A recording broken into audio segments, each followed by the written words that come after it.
Hello, fellow educators. My name is Emily Taylor, and as a former teacher myself, I know firsthand how overwhelming it can be to manage and analyze student data. But what if I told you that mastering a few basic Excel functions could revolutionize the way that you understand and utilize this data? Imagine being able to quickly identify trends, apply some conditional formatting that allows you to color code and track progress, and being able to group your students based off of scores, all with just a few clicks. In today's video, I'm going to show you how to transform your approach to student data analysis using Excel. We're going to work with a sample spreadsheet filled with some fictional student scores, and I'll guide you through a combination of functions and tips that will make your data work for you, whether you're a tech-savvy teacher or you're just starting out. These tips will empower you to make data-driven decisions that can enhance your classroom experience. So, grab your coffee, open up Excel, and let's dive into the world of data analysis together. Trust me, once you see how easy and powerful these tools are, you'll wonder how you even managed without them. Let's get started. All right, if you take a look here at our spreadsheet, you can see that we have some students here, as well as their fall and winter state scores. I've got some empty columns where I would like to return some information that tells me what level their score falls into. And I have a key over here on the side to show me what that actually means. If a student scored less than 650, they would be a level 1 student. If they scored in this range, they're a level 2, and so on. So in order to get this information to read the student score and then return the corresponding numbers, I'm going to teach you how to use the switch function. What the switch function is it's a function that allows you to evaluate an expression against a list of values. And then it returns the corresponding result for the very first match that you find. So as you notice, I'm gonna be setting a lot of conditions here because I want to say, if it is in this range, show me a 1. If it's in this range, show me a 2, and so on. Switch statements are particularly useful when you have multiple conditions like we have here in order to check, and if you just want a cleaner, more readable alternative to nested if statements. So we're gonna go ahead and type in the equal sign, and we're gonna use switch. Click the tab to turn it into a function. And the first thing that I need to include is my expression. So what we're gonna type in here is true. When I type in true and tab, I'm essentially saying that I want to go through the expression and make sure it evaluates sequentially until the very first true condition is met. And you notice down here, I've got my function and what portion of the function I am in. You actually can grab and move this around anywhere on your page. Typically it's right down here, but I am able to move it in order to see my column letters up here. Personal preference, just like to get it out of the way, that way I can see what I've got going on. But we're gonna say true and then put in my comma. And the first thing I want to do is grab the value that I'm going to be comparing against, which is cell D2. If D2 is less than, and here it's saying if it's less than 650, so I'm gonna say if D2 is less than 650, put in my comma, then I would like to see a result of 1. Put in my comma so that I can keep going through and add more conditions. If cell D2, again, is less than, and in this instance, I'm gonna say if it's less than 688, because 687 is also gonna be a 2, so if it's less than 688, then return me a value of 2. Put in my comma, and we're gonna do the same thing. If D2 is less than 725, return me a 3. Put in my comma. If D2 is less than 748, return me a 4. And if cell C2 or D2 is greater than, in this instance, because I want everything bigger, if it is greater than 748, then return me a value of 5. I'm gonna go ahead and close my parentheses. I'm gonna click enter. And just like that, we can see that we've got a 686. 686 does fall in that 2 range. I'm able to grab the corner of this function. I'm gonna go ahead and drag it on down so that that carries down to the remainder of the rows. Now you can see every single student, and I've got the corresponding score level based off of their fall score. I'm gonna go ahead and copy this right here. I'm gonna right click and I'm gonna click copy. The reason I'm gonna copy this is because I actually wanna bring this information over here to my winter scale. I don't know if you know that you can, but you can actually copy functions as well. And as long as you don't see any dollar signs anywhere here in your functions, then you should be in good shape. When you copy it over here, it should grab information from the same amount of cells away as the original column that you built this function in. So if I go here, it's gonna go searching right to the right of it. So I'm gonna right click. The key to making this work is making sure you click copy as a function, and you can kind of hover over it to make sure it looks like it's gonna be right. As you can see, if I click these buttons, all of them seem to, look at this one, it's going to the right. You just want to make sure it looks like it's going to go in correctly, but we want to make sure we copy it as a function here or a formula. Go ahead and click that. And just like that, this function moved on over. You just want to double check it to make sure it's right. Switch true, looking at cell F2. Make sure it's still in that range. Everything looks good to me.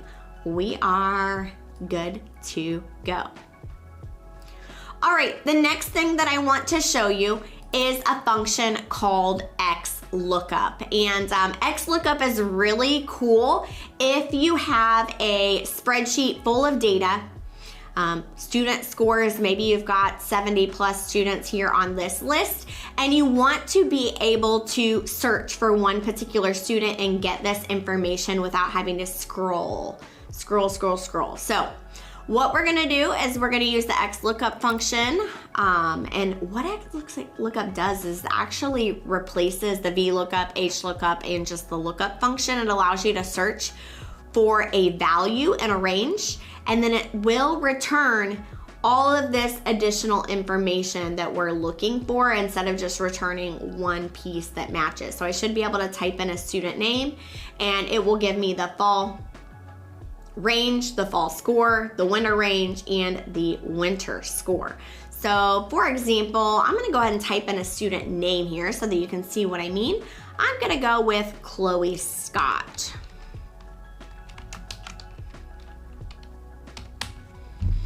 And here is where I want all of this information to return. So I'm gonna use the XLOOKUP. I'm gonna use the equal sign, and I'm gonna say XLOOKUP, tab to turn it into a function. Again, I'm gonna grab this information and move it down here. It's just a little bit easier for me to see. And what I'm looking for is I want to see what exactly is in cell, whatever is in I-14.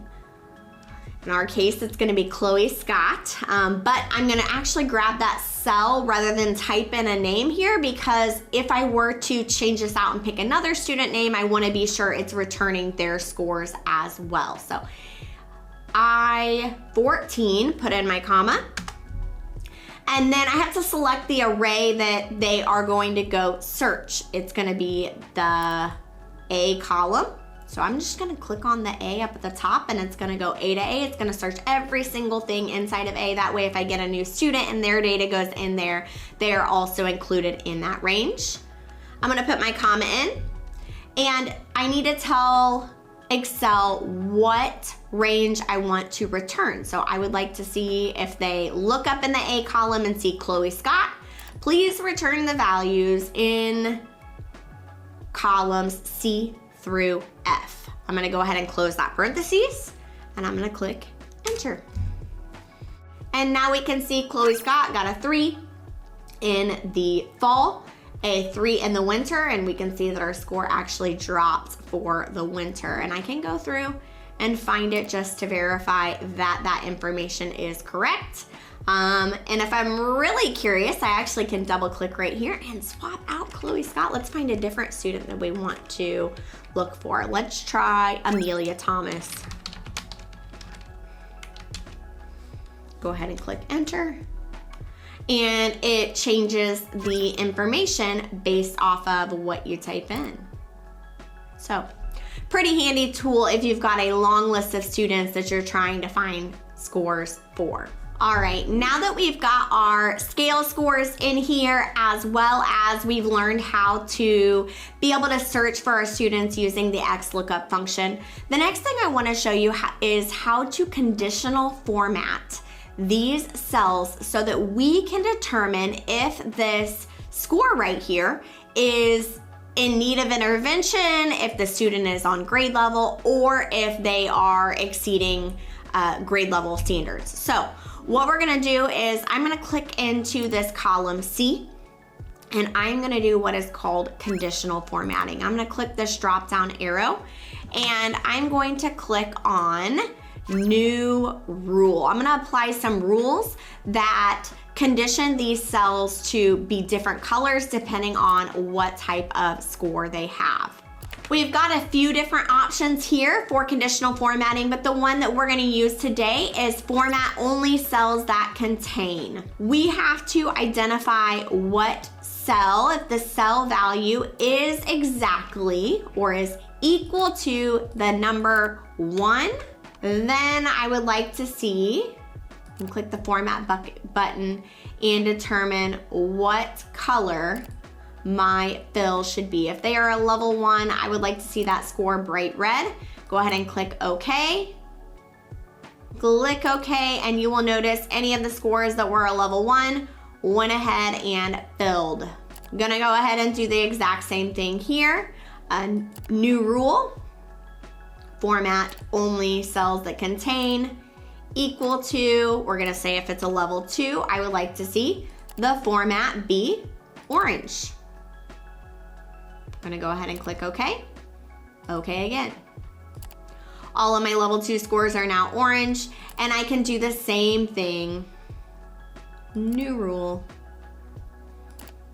Anything that is equal to a 3 should be a, we'll go with the light green. Okay. Lots of green on this data, which is a good sign. And we're gonna apply some conditional formatting for those level 4 and 5. And just for the sake of showing you that I actually can do a range, I can say is between, we'll say a 4 and 5. I would like that format to be a blue. Means they're above grade level. And there we go. Just like that, I've applied some conditional formatting so I can see what's going on with my fall scores. If we want to set these same conditions for column E, we're gonna go ahead and click on our conditional formatting, and we're gonna manage the rules. As you can see, it's showing the formatting rules for the current selection. I'm gonna go ahead and say for this worksheet.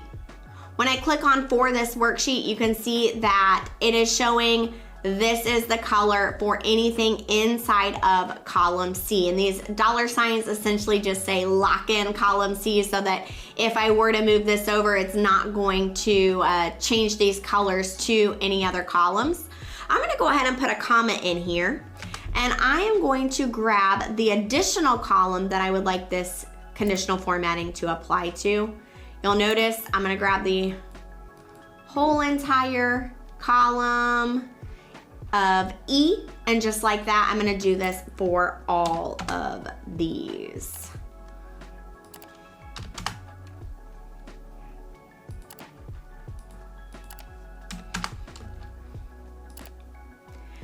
and I'm gonna go ahead and click apply. And just like that, I've got my conditional formatting set in my additional column by going in and editing my conditional column rules. I'm gonna go ahead and click OK and get myself out of my settings. And before we roll into the very last thing that I want to show you, grouping students based off of these scale scores, I just want to point out that Excel is only one of the really cool tools that you can use to analyze students' data.